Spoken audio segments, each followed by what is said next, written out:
welcome to our channel and today I'm just going to share a very interesting idea hair style बनाने के लिए। बहुत ही easy है एंड हम यूज़ करने वाले हैं यहाँ पे पेन।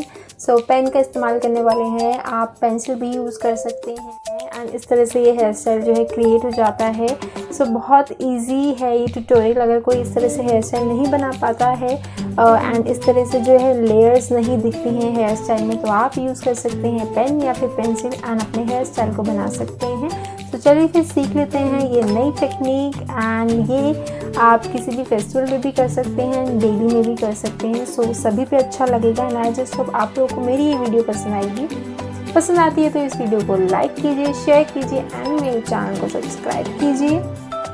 अगर आपको मेरा ये लुक पसंद आ रहा है तो इस लुक का डिस्क्रिप्शन बॉक्स में मैं आपको दे दूँगी लिंक, वहाँ पे जाकर ज़रूर चेकआउट कर लीजिएगा कि मैंने ये पूरा मेकअप कैसे जो है किया है एंड आई जस्ट होप आप लोगों को पसंद आएगा। चलिए फिर शुरू करते हैं video. Let's get started.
So guys I just hope कि आप लोगों को मेरी वीडियो पसंद आई होगी एंड ये न्यू टेक्निक पसंद आई होगी इस हेयर स्टाइल के लिए। एंड अगर पसंद आई है तो इस वीडियो को लाइक कीजिए, मेरे चैनल को सब्सक्राइब करिए एंड इस वीडियो को शेयर ज़रूर कीजिए अपने फ्रेंड्स एंड फैमिली के साथ। एंड ये मेकअप ट्यूटोरियल सीखने के लिए डिस्क्रिप्शन बॉक्स में मिल जाएगा आपको लिंक, ज़रूर जाकर चेकआउट करिए एंड आई जस्ट होप आप लोगों को मेरा मेकअप ट्यूटोरियल पसंद आएगा। बाय।